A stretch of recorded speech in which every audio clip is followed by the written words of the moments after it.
সে কে? শান্তিপুরের বড়মালী অদ্বৈতাচার্য, যিনি দেবাদিদেব মহাদেব বিষ্ণু মন্দিরে বসে বসে ধ্যান করছে। আর যেই বড়রাম ভূমিষ্ঠ হলো, যেন অদ্বৈতের দক্ষিণ অঙ্গ কেটে উঠলো, চিৎকার করে বলল হরি বল, হরি হরি বল, হরি বল, হরি হরি বল।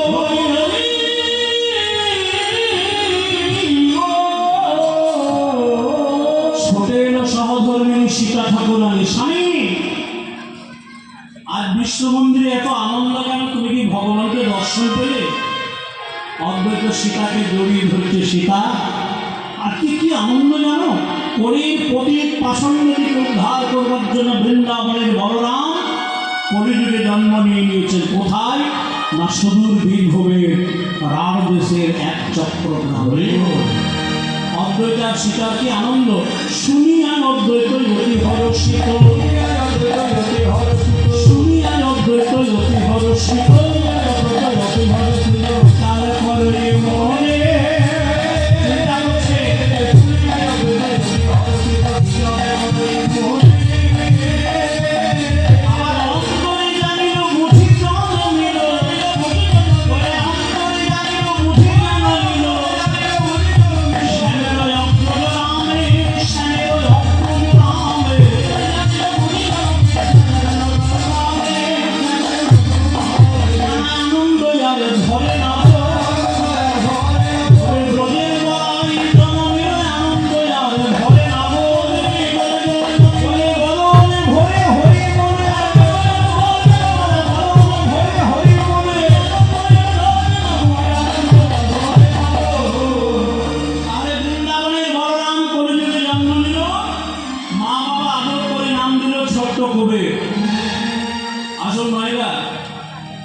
একটু নিত্যানন্দ প্রভুর ছোটবেলাটা আমরা দর্শন করি। দেখুন কত আনন্দ, কত বিরহ, আবার কত প্রেমের বিনা।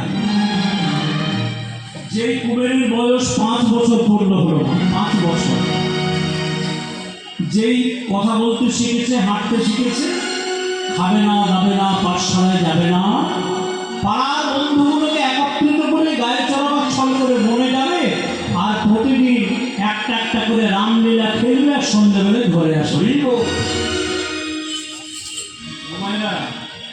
কোনোদিন রামের জন্ম, কোনোদিন রামের বিবাহ, কোনোদিন সত্যলতার নাসিকাচ্ছেদন, কোনোদিন সীতাহরণ, রোজ যাবে একটা করে লীলা খেলবে আর ঘরে আসবে। আজকে দেখতে দেখতে কুবেরের বয়স 12 বছর পূর্ণ হয়ে গেল। এখানে একটা সংযোগ আছে মা। কুবের যে 12 বছর পূর্ণ হলো, অমনি সোনার নদিয়ায় আমার সোনার গৌরাঙ্গ অবতীর্ণ করে নিতাই গৌর প্রেমানন্দ। তাই সন্ধ্যাবেলায় কুবের ঘরে এসেছে, মা পদ্মাবতী কুবেরকে জড়িয়ে ধরেছে। হ্যাঁ কুবের, কোন সকালে বনে যাস, মায়ের জন্য মন কাঁদে না? কুবের বলছে, মা যখন আমরা বনে রামনাম হরিনাম করি তখন আর ঘরের কথা মনেই পড়ে না।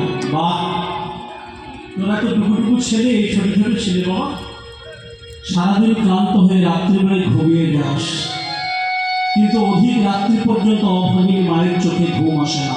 বলে কেন মা? বলে জানিস কুবের, যে বনে তোরা খেলতে যাস, রাত্রিবেলায় সেই বন থেকে ভয়ঙ্কর ভয়ঙ্কর হিংস্র জন্তু জানোয়ারের আত্মনাদে আমার ঘুমটা ভেঙে যায়। বাঘ, সিংহ, হস্তি, ভল্লুক, শ্রীরাম এমন বিকট শব্দ করে আমার বড্ড ভয় করে। কুবের, যে বনে এত ভয়ঙ্কর পশু, সেই বনে তোরা এইটুকু ছেড়ে খেলতে যাস, মায়ের ভয় করবে না? কিন্তু কুবের কি করে ভয় করবে? সে তো শেষ না, অনন্ত না। সেই কুবের মায়ের গলাটা জড়িয়ে ধরে বলছে, ও মা কিসের ভয় তোমার? জানো, যখন আমরা বনে রাম নাম হরিনাম করি, তখন গভীর বন থেকে পশুগুলো বেরিয়ে আসে। মা গো, তারা তো কথা বলতে পারে না, তারা তো রাম নাম হরিনাম গাইতে পারে না, তাই নয়নের জলে ভাসে, আর ধীরে ধীরে তারাও আমাদের সঙ্গে রামলীলার পালা করে। যে পশু রাম নামে চোখের জলে ভাসে, তারা তো কোনো সাধারণ পশু নয়। এই জন্য বাবা, পশু দিকে আনন্দ দিতে হবে, শুধু নিজে আনন্দ করলে হবে না। তা পশুরা কখন আনন্দ পায় আপনার কাছে জানেন মায়েরা? মন নেবেন, রাস্তার ধারে দুটো গরিব কুকুর পড়ে আছে, আপনি এক প্যাকেট বিস্কুট কিনে কুকুরটাকে খাইয়ে দিলেন, তার পেট পুজো হলো। কিন্তু পশুটা কুকুরটাকে আনন্দ দিতে হলে, ডালের পাখিটা গাছের পাখিটাকে আনন্দ দিতে হলে কি করতে হয় জানেন? মহাপ্রভুর কাছে শিখে নিন। বলছে জগতে হরিনামানিচ স্থানে সবগুণাধিক আত্মানঞ্চ পুনঃপুত্র স্তোত্রেণ পুনাতিচ। যারা হরিনাম জপ করে তার চেয়ে লক্ষ গুণ শ্রেষ্ঠ হয় যারা উচ্চস্বরে হরিনাম করে। বলে কেন কেন না, যারা হরিনাম জপ করে তারা তো শুধু নিজের কল্যাণ করে, আর যারা উচ্চস্বরে হরিনাম করে, কীট পতঙ্গ পশু পাখি যারা হরিনাম বলতে পারে না, হরিনাম গাইতে পারে না, আপনার উচ্চস্বরে হরিনামটা শুনে প্রত্যেকটা জীবের মঙ্গল হয়ে যায়। এই জন্য উচ্চস্বরে হরিনাম মহাপ্রভু বললেন সর্বশ্রেষ্ঠ পন্থা। এই জন্য দেখবেন বাবা নামাচার্য হরিদাস প্রতিদিন 3 লক্ষ নাম জপ করতেন। হরে কৃষ্ণ কৃষ্ণ কৃষ্ণ হরে হরে, হরে রাম রাম রাম হরে হরে।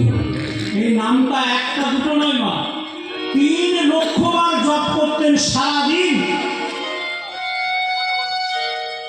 আর এই 3 লক্ষ নাম জপ করতে তার 22 ঘন্টা সময় লাগতো। 22 ঘন্টা নাম জপ করতো, তার মধ্যে 24 ঘন্টার মধ্যে 2 ঘন্টা একটু আহার আদি পান, একটু জল পান করে একটু বিশ্রাম নিয়ে আবার কৃষ্ণ নাম জপ করতো। তা কিভাবে জপ করে? 1 লক্ষ মনে মনে ভগবানের জন্য, 1 লক্ষ বিড় করে নিজের জন্য, আর 1 লক্ষ উচ্চস্বরে প্রত্যেকটা জীবের মঙ্গলের জন্য। তাই মহাপ্রভু বললেন হরিদাস তুমি হলে নামাচার্য হরিদাস। আর পদ্মাবতী আর কি কুবেরকে বলছে, হরি কুবের বাবা তোর 12 বছর বয়স পূর্ণ হলো, আর কতদিন বনে যাবি? এবার তোমাকে পাঠশালায় যেতে হবে, শিক্ষা অর্জন করতে হবে, তুমি তো আমাদের একমাত্র সম্বল। কুবের বলছে মা আর একটা দিন আমরা বনে যাব। বলে আর একদিন কেন না, সীতারামের সব লীলাগুলো শেষ হয়ে গেছে, শুধু রাবণকে বধ করে সীতারামকে সিংহাসনে বসিয়ে দেবো, আর আমরা কোনোদিন বনে যাব না। তাই মাগো কাল তুমি আমায় ভালো করে লক্ষণ সাজিয়ে দাও, কালকে রাবণ বধ করে আর আমরা কোনোদিন বনে যাবো। দেখতে দেখতে মায়েরা সকাল হয়ে গেল, পাড়ার বন্ধুরা ডাকছে এই কুবের বনে যাবে না? মা পদ্মাবতী কুবেরকে ভালো করে লক্ষণ সাজিয়ে দিল। এবার পাড়ার বন্ধুদের সঙ্গে কুবের চলল রাবণ বধের পালাতে। পাশে দাঁড়িয়ে মহাজন পদ্মাবতীকে বসে মা গো তুমি শেষবারের মতো কুবেরকে বনে বিদায় দাও। কেন? কাল থেকে আর কুবেরকে বিদায় দিতে হবে না, কাল থেকে কুবেরের জীবনে এক অভিনব ঘটনা ঘটতে চলেছে। চলো সবাই আজকে আমরা রাবণ বধের পালা খেলবো। সব আনন্দ করতে করতে যাচ্ছে, পুরো ধন্য লইয়া নাচিয়া নাচিয়া, পুরো ধন্য লইয়া নাচিয়া নাচিয়া, কোনো পথে চলে যা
তুমি হবে লঙ্কাপতি রাক্ষস রাবণ, তুমি কোন লঙ্কা যজ্ঞ করছো, তুমি হবে বীর হনুমান। তুমি হবে মা জানকী, তুমি রামচন্দ্র, তুমি সুগ্রীব, তুমি বিভীষণ, সবাইকে সাজাচ্ছে। তুই কে হবি? কবির বলল আমি প্রতিদিন কি চরিত্রটা নিই, আমি হব সেই অনুজ লক্ষণ। কবির কিন্তু প্রতিদিন লক্ষণ সাজে, কেন বলুন তো? সে তো সত্যিকারের লক্ষণ। ত্রেতায় লক্ষণ, দ্বাপরে বলরাম, সত্যযুগে সংকর্ষণ, কলিযুগে নিত্যানন্দ গুণধাম। সবাই মিলে রাম লক্ষণ সীতা হনুমান সেজে ভর দুপুর বেলা তারা শুরু করেছে রাবণ বধের পালা। আপনারা সবাই একটু খেলবেন আমার সঙ্গে, কেমন? রামলীলার পালা। জয় রাম শ্রীরাম, জয় জয় রাম, শ্রীরাম জয় রাম, জয় জয় রাম, শ্রীরাম হরি বল। রাম রাম জয় শ্রী রাম, রাম জয় রাম, জয় জয় রাম,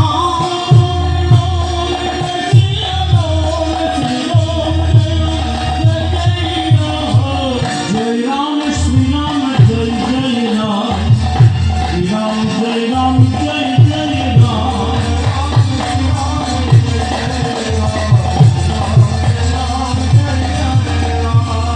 লঙ্কায় আগুন লেগেছিল, বিভীষণের গৃহ রক্ষা পেল। লঙ্কায় আগুন লেগেছিল, লঙ্কায় আগুন লেগেছিল, বিভীষণের গৃহ রক্ষা পেল।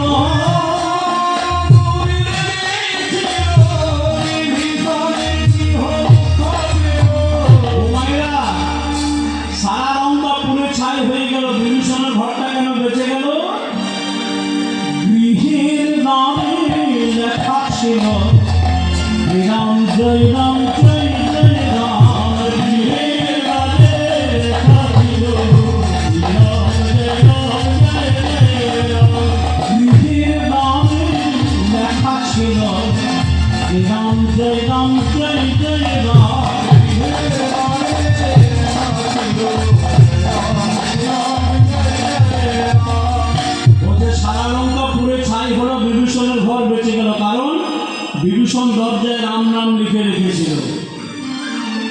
কি গো মায়েরা, তার বিভীষণ দরজায় রাম নাম লিখছে, রাবণের রাগ হবে না?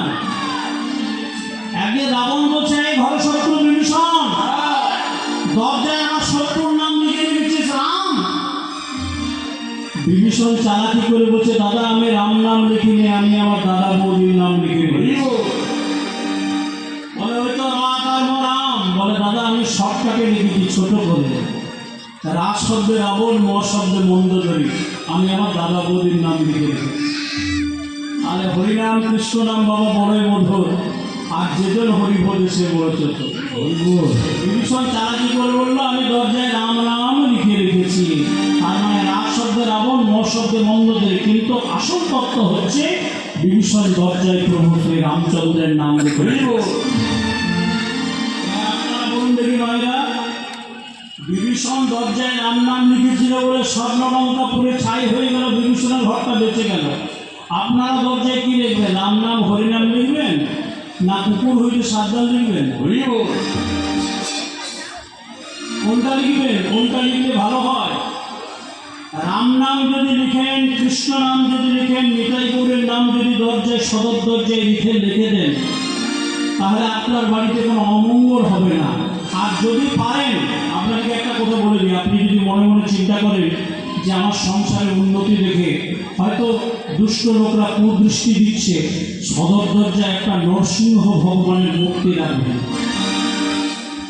সদর দরজায় যদি নরসিংহ ভগবানের মূর্তি রাখা হয় না, তাহলে কোনো শত্রু কুনজর আপনার সংসারের দিকে পড়বে না। আপনারা অনেকে কুকুর ভালোবাসেন, বাড়িতে কুকুর পালন করেন, তা করবেন না। কিন্তু ভাগবতে কি বলেছে জানেন? সনাতন ধর্মে হিন্দু শাস্ত্রে হিন্দু ঘরে যদি কেউ কুকুর পালন করে, একটা কুকুরের মধ্যে যতগুলো লোম থাকে, একটা কুকুরের শরীরে ততগুলো বছর তোমাকে নরক যন্ত্রণা ভোগ করতে হবে। কেমন? হ্যাঁ, ভালো লাগে, আপনি ভালোবাসতে পারেন, কিন্তু চেষ্টা করবেন বাড়ির মূল সীমানার বাইরে তার একটা ঘর করে দেবেন, যেখানে তুলসী সেবা হয়, যেখানে বাড়িতে নিতাই গৌরের সেবা হয়, তার থেকে অনেক দূরে কুকুরটাকে এক সাইডে ঘর করে দেবে। পারলে গাই পুষুন, গাই পালন করুন। একটা গাভীর খুর যে থাকে না, পায়ের খুরগুলো, সেই খুরে আপনার অঙ্গনের যদি মাটিটা খুঁড়ে দেয়, তাহলে সমস্ত গ্রহের দোষ আপনার ওই গাভীর খুরের আঘাত থেকে নষ্ট প্রাপ্ত হবে। তাই দরজায় আজ থেকে আমরা কুকুর হতে সাবধান দেখব না, দেখব নিতাই গৌর, রাধা গোবিন্দ, রামচন্দ্রের নাম, দেখবেন আপনার সংসারে সুখ আর শান্তিতে ভরে উঠবে। সাগর বন্ধ হয়েছিল, জলে কৃষ্ণা ভেসেছিল,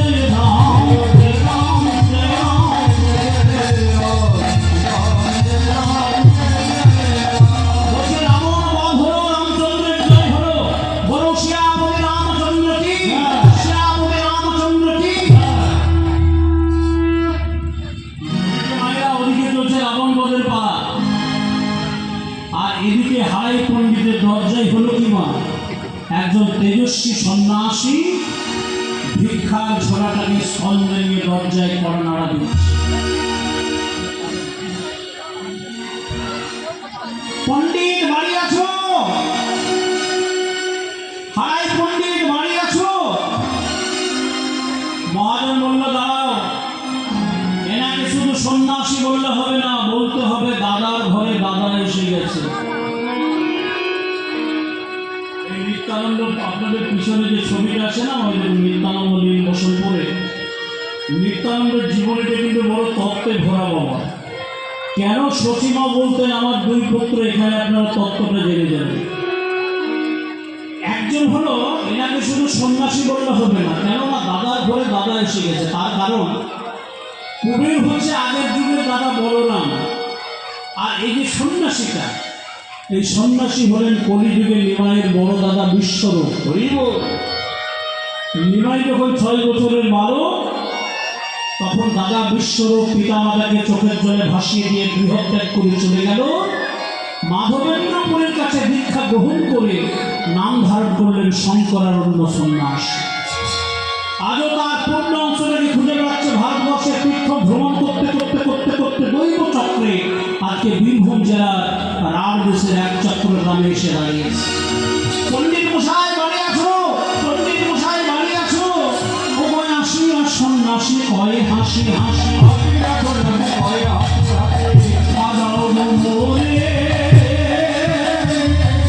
আসি আর সন্ন্যাসী কয় হাসি হাসি,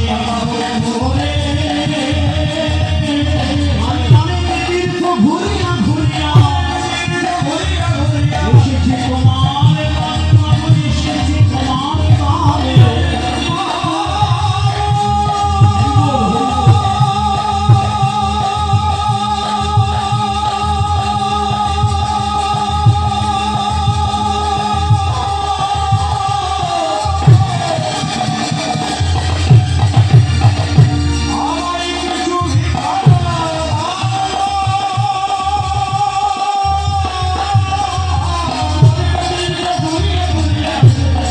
বাড়ি।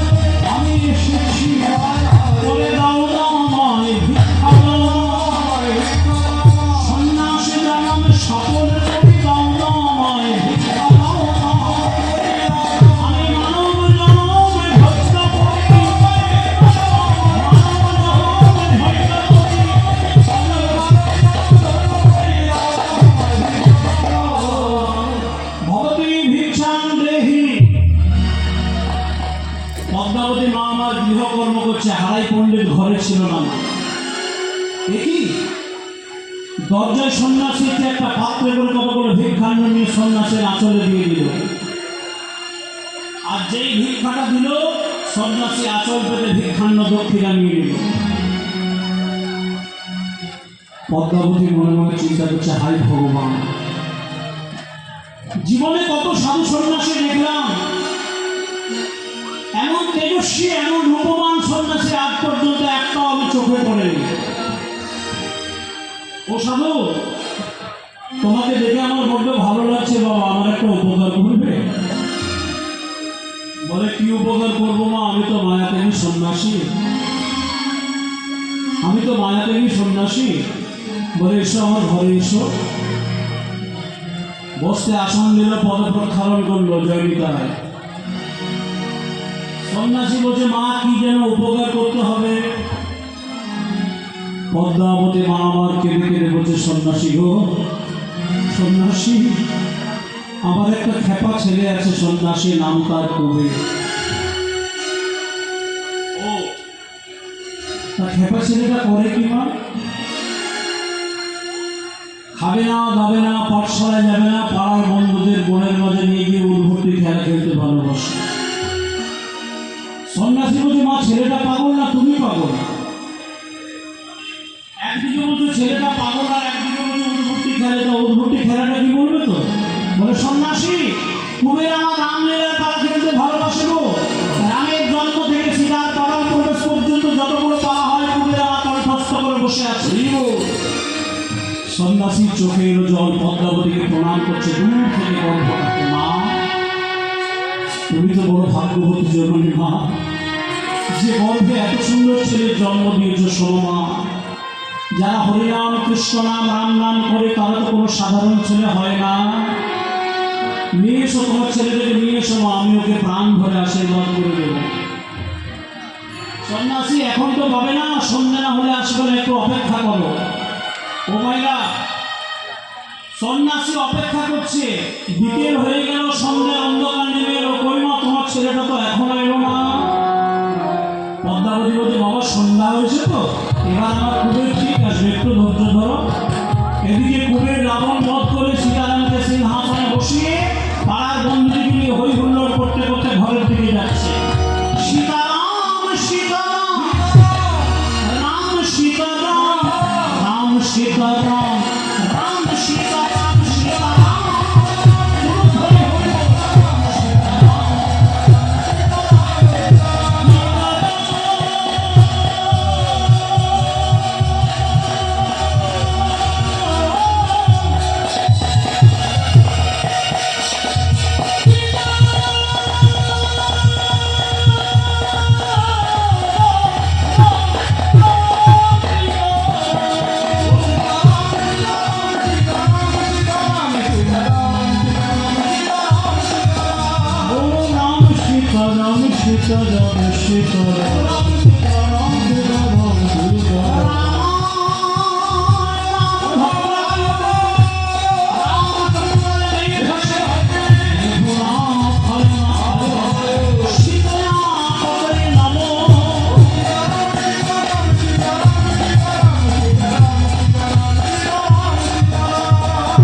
ছুটতে ছুটতে কুবের ঘরে এসছে। মা মা মা, আমার যে বড্ড ক্ষুধা পেয়েছে মা, চারটি সেবা দাও। কুবের দরজায় এসে দেখছে বারান্দায় বসে আছে মা আর সন্ন্যাসী, দুজনেই আমার আগমনের পথ চেয়ে বসে আছে। পদ্মাবতী ছুটে এসে কুবেরকে জড়িয়ে ধরেছে। এই কুবের, ওই সকালে বনে গিয়েছিলে, এত বিলম্ব কেন? কুবের বলছে, মা তুমি তো বড্ড ভোলা মন, কালকে বলেছিলাম না রাবণ বধের পালা হবে, তা মা গো, সন্ধ্যা না হলে যে রাবণ মরবে না, তাই সন্ধ্যা হলো, সন্ধ্যার অন্ধকার হলো, রাবণ বধ করে সীতারামকে সিংহাসনে বসিয়ে তবে তো ঘরে এলাম। পদ্মাবতী কেঁদে কেঁদে সন্ন্যাসীর পানে চাইছে, বুঝে দেখলে সামনে ওইটুকু ছেলেটা ওকে কে বোঝাবে, দাও না, তুমি ওর মাথায় হাত দিয়ে একটু আশীর্বাদ করে দাও। ওকে নিয়ে আমার বড্ড দুশ্চিন্তা হয়, যদি রাম নাম করতে করতে ঘর ছেড়ে চলে যায় তাহলে তো আমি তো সর্বহারা। এবার ওই যে মায়েরা, আমি আগেই বলেছিলাম দুজনের মধ্যে অর্ধেক করে অংশ আছে, এবার মিলিয়ে দেব। সন্ন্যাসী চাইছে কুবেরের পানে, কুবের চাইছে সন্ন্যাসীর পানে। সন্ন্যাসী যখন কুবেরের পানে চাইল, তত্ত্বজ্ঞানী সন্ন্যাসী সারাটা শরীরের মধ্যে একটা বিদ্যুতের ঝড়ক ফেলে গেল। চোখ দুটো রক্তবর্ণ করে চিৎকার করে বলল, এই তো সেই ছেলেটা, এই তো সেই ছেলেটা যার জন্য আমি নগ্ন পদে নগ্ন রাত্রে আসমুদ্র হিমাচল প্রদেশ আত্মীয় স্বজন বিষয় বৈভব মাতা পিতা ভাই বন্ধু সব কিছু পরিত্যাগ করে আমি পাগলের মতো কেঁদে বেড়াচ্ছি। এই তো সেই ছেলেটা। হে ভগবান, কিছু করতে করতে তুমি আমাকে কোথায় নিয়ে এলে ঠাকুর? আজ বোধহয় আমার মনোবাসনা পূর্ণ হয়ে যাবে। সন্ন্যাসী এক দৃষ্টিতে চেয়ে আছে কুবেরের পানে। আর ওই ছোট ছেলেটা ভাবছে, মা, ও মা, দেখো দেখো, ও সাধুটা আমার দিকে কেমন করে বড় বড় চোখ করে তাকাচ্ছে, আমার যে বড় ভয় করছে। মা, ওরে ভয় কি? যা প্রণাম কর, সাধু আশীর্বাদ করবে, তোর কল্যাণ হয়ে যাবে। যে কুবের প্রণাম করলো সন্ন্যাসীকে, সন্ন্যাসী কুবেরকে বক্ষের মাঝে টেনে নিয়ে বলল, ভাই, তোমার কৃষ্ণ ভক্তি লাভ হইল। ওমা, আমার যে সন্দেহ হয়ে গেল, আমি সন্ন্যাসী মানুষ, কোথায় যাব রাত্রিবাস? বলে, সাধু, সন্ন্যাসীকে তো সংসারে গৃহী ঘরে থাকতে নেই, আমার ওই সীমানার বাইরে ঠাকুর ঘর আছে, তুমি ওখানে রাত্রিবাস করো, আমি তোমার সেবার ব্যবস্থা করি। সারা রাত্রি কেটে গেল হরিনামে মাইরা। সন্ন্যাসী যখন থেকে ছেলেটাকে দেখেছে কুবেরকে, মনে শান্তি পাচ্ছে না, ভগবানের পানে চাইছে আর কেঁদে কেঁদে বলছে, ভগবান, বিন্দুমাত্র যদি ভজন সাধন করে থাকে, তুমি আমাকে আশীর্বাদ করো, যেন সকাল হলে আমি আমার মনের মতো ভিক্ষাটা পেব। সারা রাত ধরে চলছে হরিনাম। যেমন আপনারা এখানে কেন এসছেন মা? একটু হরিকথা ভাগবত কথা শুনে জনম ধন্য করে ঘরে যাব। তেমনি এক চক্কর গ্রামে অনেক কৃষ্ণ ভক্ত ছিল, বলছি চলো, হারাই পণ্ডিতের ঘরে একজন সন্ন্যাসী এসছে, চলো সাধু মুখে একটু হরিনাম শুনে আসি। সন্ন্যাসী নয়নের জলে ভাসছে আর হরিনাম গাইছে, সবাই কাঁদছে, সবাই হরিনাম গাইছে। একটা কথা মনে রাখবে মায়েরা, শ্রীকৃষ্ণ ভগবান গীতায় বলেছে, সংসারের জন্য যখন তোমরা কাঁদো, তখন চোখে জল আসে বটে, মুখে হাসি ফুটবে না। কিন্তু যখন ভগবানের জন্য তুমি কাঁদতে পারবে, তখন চোখে জল আসবে, মুখে হাসি ফুটবে, তখন জানবে তোমার কান্নাটা সার্থক। আর আরেকটা কথা বললেন, সংসারের জন্য তো আমরা রাত দিন কাঁদছি গো। পিতৃমাতৃ বিয়োগ হয়ে গেছে, মা বাবা মারা গেছে, তাদের জন্য কাঁদছি। স্বামী চলে গেছে আমাকে ছেড়ে, তার জন্য কাঁদছি। অনেকের সন্তান চলে গেছে, তার জন্য কাঁদছে। বলে, গোবিন্দের জন্য, কৃষ্ণের জন্য যদি কেউ এক ফোঁটা চোখের জল ফেলতে পারে অর্জুন, আমি তার জীবনে আনন্দের বন্যা বইব। তাই সন্ন্যাসী শুরু করলেন কৃষ্ণ নাম। আপনারা সবাই যদি বাহু তুলে গাইবেন আমার সঙ্গে। সারা রাত ধরে চলছে হরিনাম। ছলো ছলো নয়নে তোমার হাসি মাখা বদনে,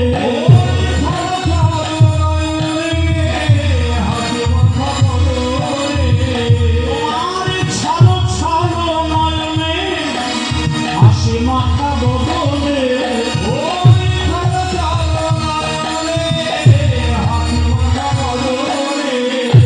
আনন্দ কাননে জয়নি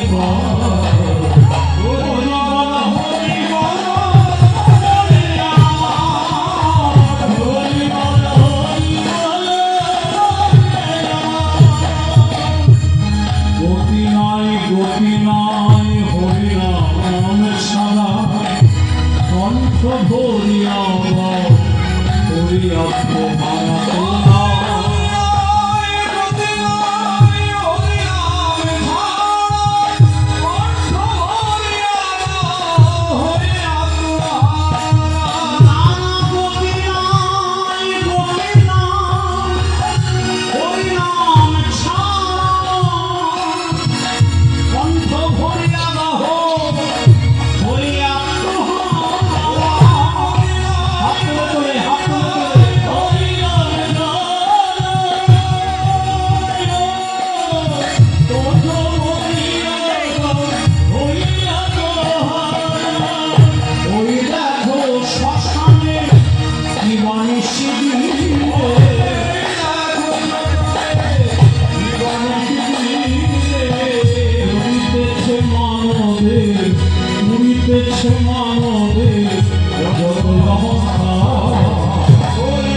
সত্য বুঝেও বোঝো না মন, তুমি যে অনিত্য।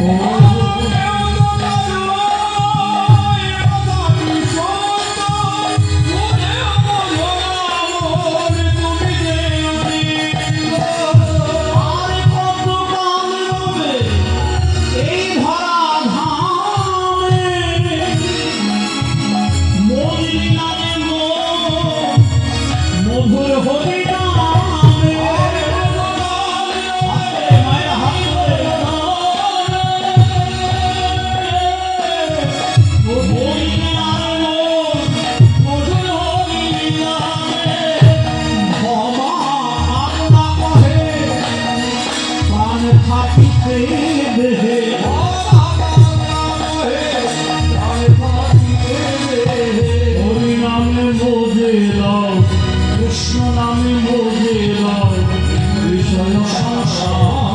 হরি বল হরি বল হরি বল।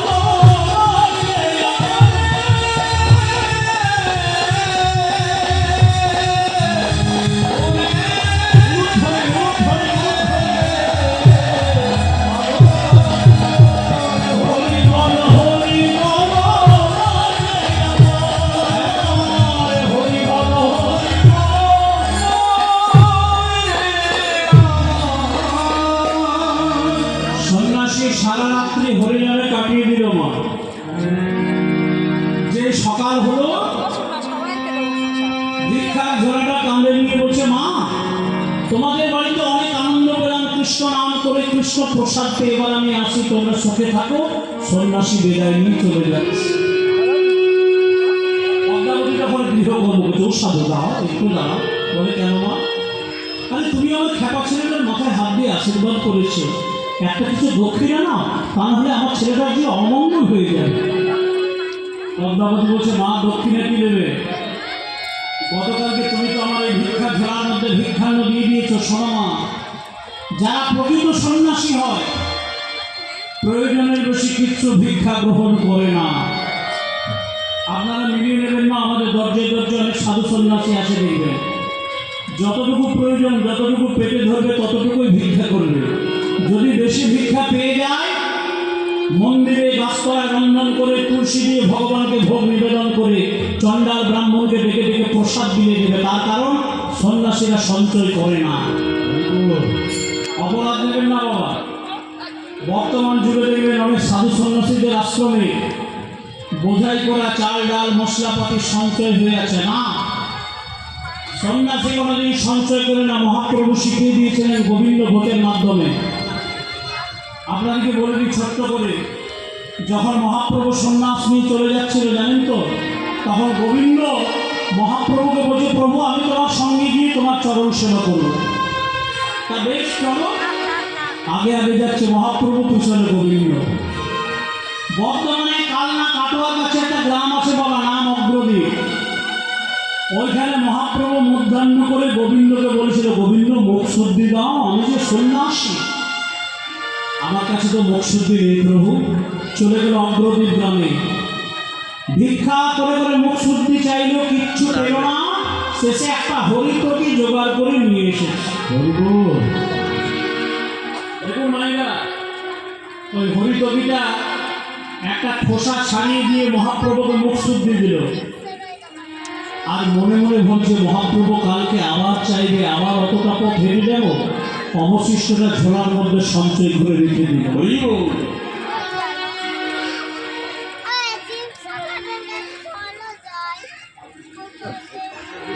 সঞ্চয় করে রেখে দিল। পরের দিন মহাপ্রভু আবার মধ্যাহ্ন করে বলছে, গোবিন্দ মুখ শুদ্ধি দাও। গোবিন্দ কি করলো, ঝোলা থেকে বের করে সঞ্চয় করেছিল সেটা দিয়ে দিল।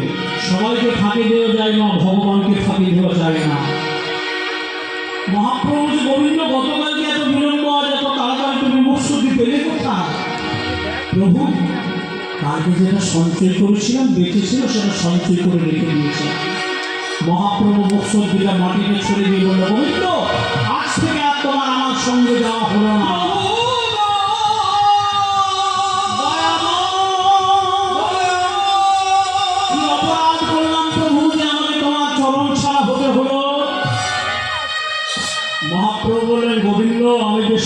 মাসে তুমি সন্ন্যাসীর সঙ্গে থাকবে আর সঞ্চয় বৃদ্ধি করবে, এটা তো হবে না। তুমি অগ্রদ্বীপে থাকো, আগামী দিনে তোমাকে নিয়ে আমি এক অভিনব লীলা করবো, কিন্তু আজকে তোমার সঙ্গে আমার যাওয়া হবে। আর সিদ্ধান্ত কি হলো বাবা? কলিযুগের সন্ন্যাসী সঞ্চয় করবে না, তাই শঙ্করারণ্য সন্ন্যাসী পদ্মাবতীকে বলছে, মা গতকাল দিনে তুমি আমাকে ভিক্ষা দিয়েছ, আজ আর কি দেবে? আমি আসি, তোমরা সুখে থাকো। পদ্মাবতী যেন কেঁদে কেঁদে বলছে, সাধু আমার একমাত্র ছেলেটার অমঙ্গল হয়ে যাবে, একটা কিছু না। শুক্র ঠাকুর ঘরে লক্ষ্মীর ঝাঁপি দিকে করলো কিংবা একটা স্বর্ণ মুদ্রা বের করে সন্ন্যাসীর আঁচলে দিয়ে দিল। সন্ন্যাসী হেসে বললো, মা আমি তো মায়াত্যাগী সন্ন্যাসী, অর্থ নিয়ে আমার কি হবে? এটা বরং তুমি অন্য কাউকে দিয়ে দাও, আমি আসি। সন্ন্যাসী যখন চলে যাচ্ছে, পদ্মাবতী কেঁদে কেঁদে বলছে, সাধু তাহলে কি পেলে তুমি সন্তুষ্ট হবে বলো, না হয় আমি তাই তোমাকে দেব। সন্ন্যাসী হেসে বলছে, মা পারবে তুমি এমন একটা বস্তু প্রদান করতে যেটা পেলে আমার অন্তর থেকে অপূর্ণতার বেদনাটা চলে যাবে? এই বুকের মধ্যে বড্ড ব্যথা, বিরহ ব্যথা, পারবে তুমি দিতে? বলে, নিশ্চয়ই পারবো, বলো কি প্রয়োজন? সন্ন্যাসী বলল, এভাবে নয় মা, সকালবেলা তুমি সত্য করে বলতে হবে, আমি যা চাইবো তুমি আমাকে তাই দেবে। পদ্মাবতী বলছে, মায়া থেকে সন্ন্যাসী কি এমন চাইবে যে আমি দিতে পারবো না? সে যদি আমার বিষয় আছে, ঘর সংসার সব কিছু চেয়ে নেয়, স্বামী সন্তানের মঙ্গলের জন্য আমি সন্ন্যাসীকে সর্বস্ব দিয়ে দেবো। সন্ন্যাসী প্রভাবকারী তুমি সত্য করে বললাম, তুমি যা চাইবে আমি তোমাকে তাই দেবো, তাই দেবো, তাই দেবো, বলো তোমার কি প্রয়োজন? সন্ন্যাসী ঠাকুর হাসতে লাগলো। মা ভিক্ষার ঝোলাটা বাড়িয়ে দিয়ে বসে, মা মা গো, কাল থেকে তুমি অনেক কিছু দেবো দেবো বলেছো তো মা, পারবে না? বলে, কি পারবো বলো? ওই যে ঘুমোচ্ছে তোমার ওই খেপা ছেলেটা, ওই কুবেরকে তুমি জন্মের মতো আমাদের ভিক্ষা ঝোলার মধ্যে প্রদান করো।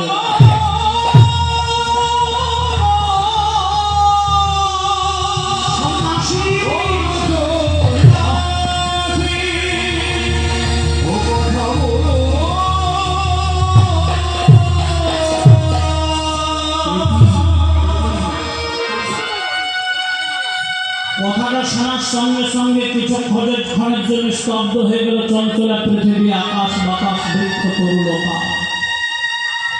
পাগলিনীর মতো ছুটল ঘরের ভেতরে। ওমা ওই ঘুমন্ত কুবেরকে কোলের মধ্যে টেনে নিয়ে বলছে, সন্ন্যাসী কি চাইলে? সন্ন্যাসী এগো, খেপা হোক পাগল হোক, তবু তো আমাদের মা বলে ডাকে, তাই তুমি চলে যাও। সন্ন্যাসীকে বিমুখ করার অপরাধে যদি আমাকে নরকে যেতে হয় তো যাবো, তবু আমার কুবেরকে তোমায় ভিক্ষা দিতে পারবো না, তুমি চলে যাও। সন্ন্যাসী হেসে বলছে, আমি জানতাম তুমি পারবে না, শুধু তুমি কেন গো? ওই হরিসভায় দেখো যতগুলো মা বসে আছে, কি গো মা, কোনো মা পারে তার বুকের ছেলেটাকে ভিক্ষা দিয়ে দিতে? আমার সঙ্গে দিলে ওকে মানুষের মতো মানুষ করে দিতাম, আমার সঙ্গে যখন দিলে না, একদিন তোমরা কাঁদবে। এই বলে সন্ন্যাসী বিদায় নিয়ে চলে যাচ্ছে। বাবা কথাগুলো কান পেতে শুনে নিয়েছে প্রাচীনের আড়াল থেকে হারাই ওঠা। দাঁড়ান সন্ন্যাসী, একটুকু দাঁড়ান। সহধর্মিনী পদ্মাবতীকে বলছে, পদ্মা তুমি ত্রিসত্য করে প্রতিজ্ঞাবদ্ধ হয়েছে, তুমি প্রতিজ্ঞা রক্ষা করো, তা না হলে সর্বনাশ হয়ে যাবে। তুমি যদি প্রতিজ্ঞা না রক্ষা করো, কুবেরের অমঙ্গল, সংসারের অমঙ্গল, জগতের অমঙ্গল। বাহ, তুমি পিতা হয়ে কথাগুলো গড়গড় করে বলে দিলে, পণ্ডিত আমি যে গর্ভধারিণী মা, 10 মাস 10 দিন গর্ভে ধারণ করে যে কুবেরকে লালন পালন করে এত বড় করলাম, সেই কুবেরকে আমি কেমন করে ভিক্ষা দিয়ে দেবো বলো? তোমাকে পারতেই হবে। খোদা, একটা গাছের জন্ম কখন পূর্ণ হয়? যখন তার শ্রেষ্ঠ উৎকৃষ্ট ফলটা গোবিন্দ সেবাতে লাগে। একটা লতার জন্য কখন পূর্ণ হয়? যখন তার সুগন্ধি কুসুমটা গোবিন্দ সেবাতে লাগে। রে পদ্মা, আজকে তোমার আর আমার দাম্পত্য বৃক্ষে জন্ম নিয়েছে কুবের নামে অমৃত ফল, ওকে জগতের সেবায় বিলিয়ে দাও। পদ্মাবতী আর থাকতে পারলো না মা, কুবেরের হাতটা নিয়ে সন্ন্যাসীর হাতে তুলে দিচ্ছে। ছোট্ট কুবের চিন্তা করছে, মা আমাকে বিদায় করে দিচ্ছে, মা এইভাবে তুমি আমাকে কার হাতে তুলে দিচ্ছ মা? ওরে কুবের, আজ থেকে তোর একমাত্র সম্বল হয়ে গিয়ে সন্ন্যাস। তুই যা, কত ভালো ভালো মন্দির দর্শন করবি, কত ভালো ভালো প্রসাদ খেতে পাবি, কত তীর্থমণ্ডল পরিক্রমা করবি। আজ থেকে তোর মা বাবা ভাই বন্ধু এই সন্ন্যাস। বেশ, আমি চলে গেলেই যদি তোমাদের মঙ্গল হয় তাহলে আমি চললাম। আড়াই পণ্ডিত বললো, সন্ন্যাসে আর বিলম্ব করো না, যাও। কুবের দিনে টানতে টানতে টানতে টানতে চলে গেল। ধুলোয় গড়াগড়ি দিয়ে টানতে লাগলো পিতা মাতা এক সম্প্রদায়ের মানুষ। ভক্তমণ্ডলী ভক্তিমতী মায়েরা, আজ থেকে নিত্যানন্দ প্রভুর জীবনে দ্বিতীয় অধ্যায় শুরু হলো। তার মানে আজ নিত্যানন্দ ঘর ছেড়ে বেরিয়ে পড়ল। সন্ন্যাসী তীর্থ তীর্থ ঘোরাচ্ছে আর বলছে, এই কুবের একটু আমার সঙ্গে গাইবি বাবা? কৃষ্ণকে সব কৃষ্ণ মাধব মধুমাখা কৃষ্ণ কৃষ্ণকে সব। সবাই গাইবে মূলধ্বনি দিয়ে।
কিন্তু কুবের এই জন্মের কথা ভুলতে পারছে না গো। মন্দিরে রাত্রিবেলায় সন্ন্যাসী শুয়ে আছে কুবেরকে নিয়ে। ও মাইরা, হঠাৎ ঘুমের ঘরে কুবের চিৎকার করে বলল, সন্ন্যাসী আমার মা কই? সন্ন্যাসী আমার বাবা কই? সন্ন্যাসীর মাথায় হাত বলে ঘুম পাড়িয়ে দিচ্ছে। ছোট ছেলে তো, অল্প বয়সে ঘর ছেড়েছে তো। পরের দিন সকালবেলা প্রেমময়ী যমুনার তীরে তীরে যাচ্ছে সন্ন্যাসী আর কুবের। বলব, এই কুবের, কালকে যে তুই মায়ের জন্য বাবার জন্য কাঁদছিলি, তোর তাদের কথা মনে পড়ে? বলে, হ্যাঁ, আমার পিতা হারাই পণ্ডিত, আমার মা পদ্মাবতী, আমার বাড়ি এক চক্র বীরভূম। বাবা, তা এই জন্মের কথাগুলো তো তোর মনে আছে বাবা? এর আগের জন্ম দাপর যুগের কোনো কথা তোর মনে নেই? কুবের বলছে, সন্ন্যাসী, এক জন্মের কথাই করে মনে থাকে না, আগের জন্মের কথা কি করে মনে থাকবে? বলে তুই আমার সঙ্গে চালাকি করছিস বাবা। বলে কেন? না দাপরের কথা মনে নেই, কিন্তু তার আগের যুগ ত্রেতা যুগের কথাগুলো কি করে মনে পড়ে? রামের জন্ম, রামের বিবাহ, রামের বনবাস, সুপ্ররেখা নাসিকার ছেদন, সীতাহরণ, লক্ষণের সত্যেশের। কবির হাসতে লাগলো সন্ন্যাসী। ওই কথাগুলো আমার মনে আপনা আপনি চলে আসে। বাস বাস বাস বাস। আর চালাকি করতে হবে না, ওদের যমুনা বইতে যাকে স্নান করে আয়, আজ আমি তোকে বৃন্দাবনের কথা মনে করিয়ে দেব। সন্ন্যাসীর কথা মতো কুবের যখন স্নানে গেল, মায়েরা যমুনাতে স্নান করছে কুবের, আর সন্ন্যাসী ভগবানকে ডাকছে, প্রভু বিন্দুমাত্র যদি ভজন সাধন করে থাকে প্রভু, তুমি আমাকে আশীর্বাদ করো, যেন সকাল হলে আমি কুবেরকে বলরামের আদেশটা আনতে পারি। কেননা ওই ছেলেটা যতক্ষণ না বুঝতে পারছে আমি বৃন্দাবনের বলরাম, ততক্ষণ করি হতে দিবি শান্তি নেই, মঙ্গল হবে না। এবার সন্ন্যাসী স্নান করছে কুবের, আর সন্ন্যাসী পারে দাঁড়িয়ে ভগবানকে ডাকছে, কুবের যমুনায় স্নান করছিস তো, কৃষ্ণ প্রেমের উদয় হবে, আমার সঙ্গে একবার রাধা রাধা বলে গাইবি বাবা। তাহলে মায়েরা আপনারা সবাই একটু প্রাণ ভরে গাইবেন, রাধা রানী কি তিন লোকন সে ন্যারে, রাধা রানী আমারি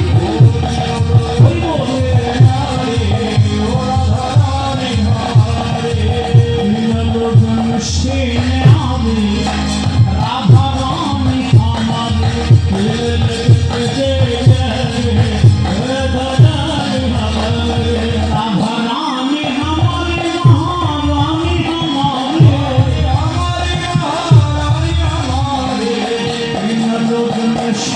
ন্যারে, রাধা রানী আমারি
বলছে একবার যদি কেউ বলে বাধা, কেটে যাবে জীবনের সমস্ত বাধা।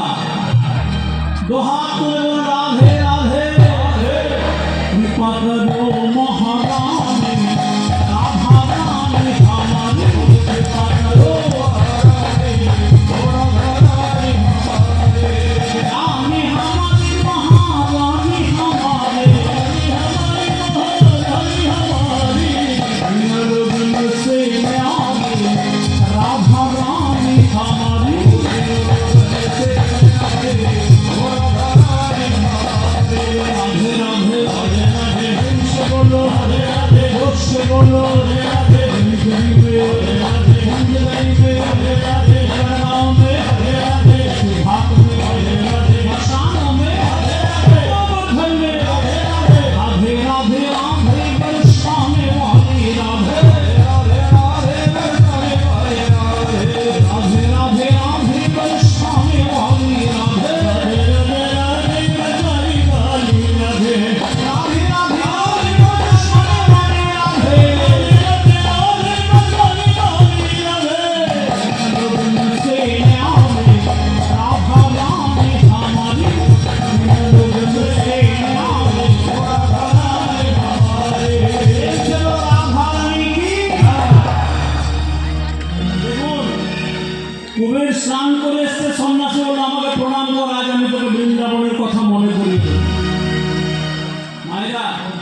সন্ন্যাসী এখানে গুরু রূপে কুবেরকে দীক্ষা দেবেন মন্ত্র।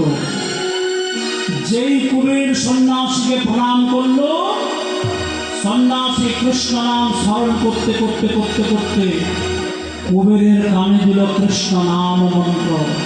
হা কৃষ্ণ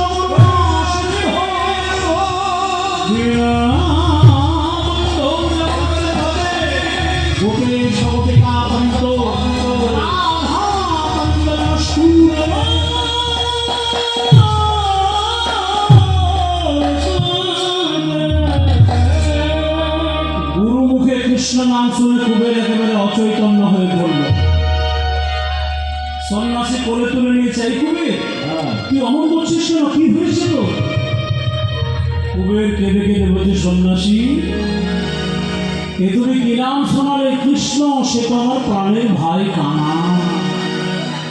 বাহ, তাহলে ওষুধে কাজ করেছে। কুবের বুঝতে পারছে আমি বলরাম। আরে কৃষ্ণ যদি তোর ভাই কানাই হয়, তুই কে?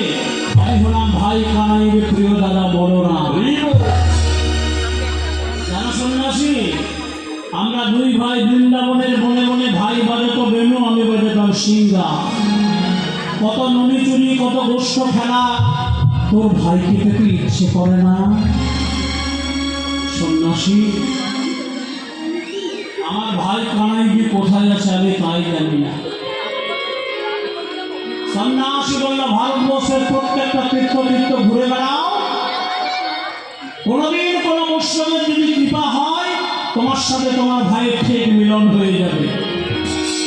তাহলে মায়েরা আজ থেকে সেই ছোট্ট কুবের বুঝতে পারলো আমি হলাম বৃন্দাবনের বলরাম। যাকে দেখছে তাকেই বলছে আমি কে জানো? আমি ব্রজেরই বলাই, ব্রজেরই বলাই, ব্রজেরই বলাই, আমি ব্রজেরই বলাই, আমি ব্রজেরই বলাই, আমি ব্রজেরই বলাই, আমি ব্রজেরই বলাই। গীতা, ভাগবত, উপনিষদের তত্ত্বগুলো সন্ন্যাসী সব কুবেরকে শিখিয়ে দিল। সন্ন্যাসী মনে মনে ভাবছে আর আমার কোনো প্রয়োজন নেই। কেন না, ছেলেটা বুঝতে পেরেছে আমি বৃন্দাবনের বলরাম। এবার ওর মধ্যে অর্ধেক অংশ, আমার মধ্যে অর্ধেক অংশকে আমি মিলিয়ে দেব, তবে তো পূর্ণতার প্রকাশ পাবে। আচ্ছা মায়েরা, এই দুই দেহ মিলিত হলো কোনখানে বলুন তো? নিত্যানন্দের প্রকাশ ঘটল কোথায়? রাজস্থানের কাছে পান্ডারপুর বলে একটা ধাম। ওই পান্ডারপুরে গিয়ে একটা জলাশয় দেখতে পেয়ে সন্ন্যাসী বলল, এই কুবের, আমরা বড্ড ক্লান্ত, চলে একটু স্নান করে নিই। মায়েরা দুজনে এক লক্ষ জলে নেমে স্নান করছে। সন্ন্যাসী মনে মনে ভাবছে আমার আর কোনো প্রয়োজন নেই, আমি আমার দেহটা কুবেরের দেহের মধ্যে বিলীন করে দেব। যেই কুবের জলের মধ্যে নিমগ্ন হলো, সন্ন্যাসী কৃষ্ণ নাম স্মরণ করতে করতে করতে করতে নিজের দেহটা ধীরে ধীরে কুবেরের দেহের মধ্যে বিলীন হয়ে গেল।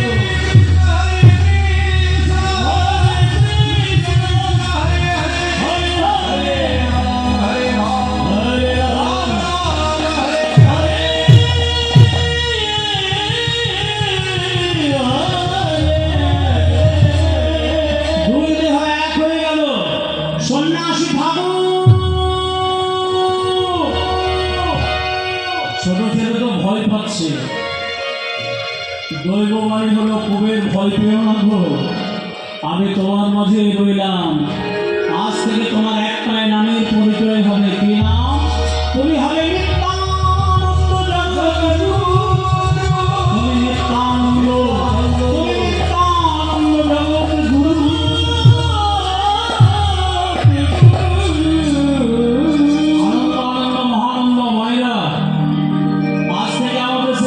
কুবের হলে জগৎ উদ্ধারণকারী নিত্যানন্দ মহাপ্রভু।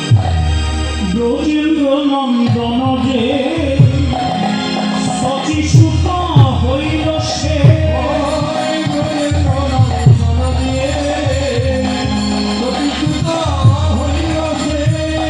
আমার ব্রজেন্দ্র নন্দন যে সচিসুত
করতে ভালোবাসে তারা কি খেতে ভালোবাসে এটা জানতে ইচ্ছে করে না? আচ্ছা, গৌরাঙ্গ কি ধরনের পোশাক পরতে ভালোবাসতে বলো তো? আচ্ছা, গৌরাঙ্গ কোন রঙের ধুতি পরতে ভালোবাসতেন? হাত করে বলবেন। গৌরাঙ্গ কোন বর্ণের ধুতি পরেন? বলুন, হাত করে বলুন, যতটুকু জানেন বলুন। গেরুয়া, ওটা সন্ন্যাসের পরে। হ্যাঁ, অনেকে বলে পীতবাস, ওটাও নয়। পীতবাস ছিল হলুদ বর্ণের ধুতি বৃন্দাবনের কৃষ্ণের। মহাপ্রভু কোন রঙের পোশাক পরত সেটা তো আমি আপনি বললে হবে না বাবা। যে বৈষ্ণব পদকবি ভাবনয়নে দর্শন করে লিখে গেছেন সেটাকে অনুসরণ করতে হবে। লোচন দাস একটা পদাবলিতে বলেছেন, ধবল পাটের জোর পড়েছে, রাঙা রাঙা পাড় দিয়েছে, চরণ উপর নেমে গেছে কোঁচা। ধবল, ধবল মানে কি? ধবল মানে সাদা, সাদা পাটের ধুতি আর তাতে লাল রাঙা পাড়, এটা মহাপ্রভুর প্রিয় পোশাক ছিল। ধবল পাটের জোর পড়েছে, রাঙা রাঙা পাড় দিয়েছে,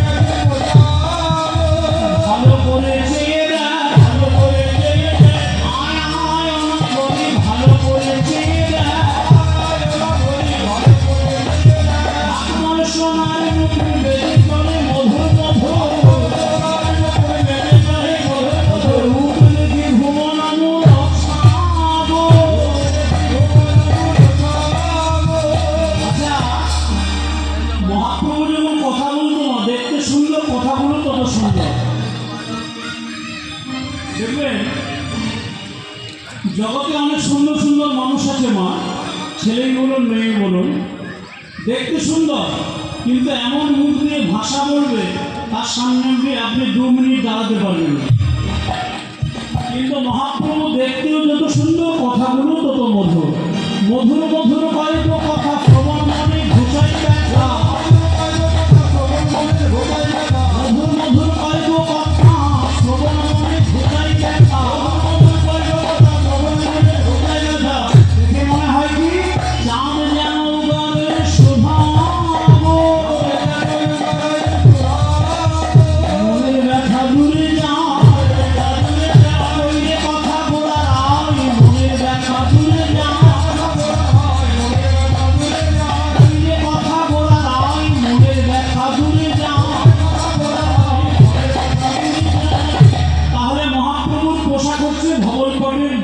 জোর তাদের রাঙা পা। আচ্ছা মায়েরা, মহাপ্রভু কি খেতে ভালোবাসে বলুন তো? আস্তে আস্তে মহাপ্রভু এমন খাবার খেতেন মা, যেটা রাজাও খাওয়াতে পারবে, দরিদ্রও খাওয়াতে পারবে। কলির যশস্বীন্দ গোড়া রায়, কলির ভগবান, তিনি এমন খাবার খেয়ে গেলেন যে আমাকে একজন বড় লোক খাওয়াতে পারবে, গরিবরা খাওয়াতে পারবে না। সেই জন্য তিনি কি খেতে ভালোবাসতেন?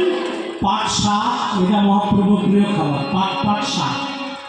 এই জন্য দেখবেন নদিয়া জেলাতে পাট চাষের বেশি, পাট চাষের নদিয়াতে পাট শাক মহাপ্রভুর প্রিয় খাবার। কলার মোচা, নানা ধরনের আচার, ওদিকে লাউয়ের পায়েস, এগুলো মহাপ্রভু খেতে ভালোবাসে। ওই যে মালসায় ভোগ দিয়ে, কিসে ভোগ দিয়েছে? মহাপ্রভুকে, যিনি বিশ্ব ব্রহ্মাণ্ডের মালিক, তাকে তো মা আপনি সোনার থালাতে করেও খাবার দিতে পারতেন, সেবা দিতে পারতেন। মহাপ্রভু বললেন, না নিত্যানন্দ, আমি এমন একটা পাত্রের সেবা করে যাব যাতে আগত কলিযুগে একটা বড় কমিটি যারা হরিবসর আয়োজন করবে, লক্ষ লক্ষ টাকা ব্যয় করে, তারাও যেন আমাকে সেবা দিতে পারে। আবার কোনো দিন দরিদ্র কাঙ্গাল যদি ঘরে হরিনাম দেয়, সেও যাতে আমাকে সেবা দিতে পারে। মাটির পাত্রে মাংস সাথে চিড়ে দধি ইত্যাদি দিয়ে দেবে, সেই খেয়ে আমি সেবা করব। আচ্ছা, নিত্যানন্দ প্রভু তাই।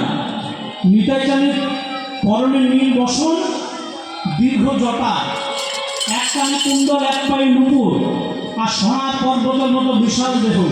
যাকে দেখছে তাকেই বলছে, তুমি কি আমার ভাই কামাই? আমি তোমার মতো পাগলের ভাই ভয় ভুলে যাবো কেন? কেউ বলছে না ভালো মানুষ, কেউ নিত্যানন্দের গায়ে ধুলো দিচ্ছে, কেউ কাদা দিচ্ছে, কেউ জটা ধরে টানছে, মা কেউ কোঁচা ধরে টানছে। আর নিত্যানন্দ ঘুরতে ঘুরতে ঘুরতে ঘুরতে পৌঁছালে বিহারের গয়াধাম। কেন বিহারের গয়াধামে গেলে কি কৃষ্ণকে পাবে?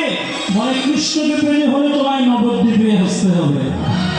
তাই গয়া, কাশী, বারাণসী, পুস্তক কীর্তন, রঙ্গমঞ্চ, ব্যাসের আলোয় আপনাদের দক্ষিণ 24 পরগনার ছিল গঙ্গাসাগর, বীরভূমের বক্রেশ্বর, হুগলির তারকেশ্বর, সর্বত্র আমার গোবিন্দকে খুঁজে বেড়াচ্ছে নিত্যানন্দ প্রভু। তাই ঘুরতে ঘুরতে গেল বিহারের গয়াধাম। ওই দেখুন নিত্যানন্দ আসছে, সবাই দুই বাহু তুলে বরণ করে নেবে। আমাদের নিত্যানন্দ, নিত্যানন্দ, নিত্যানন্দরা হরি হরি বল।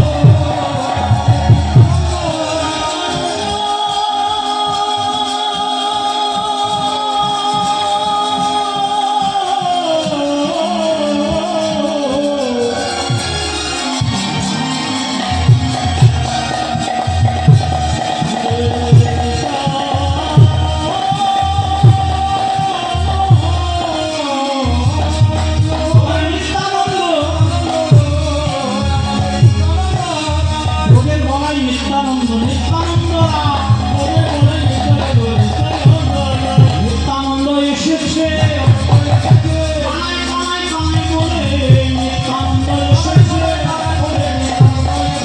কানাই কানাই কানাই বলে নিত্যানন্দ এসেছে। আনন্দে বাহু তুলে হইল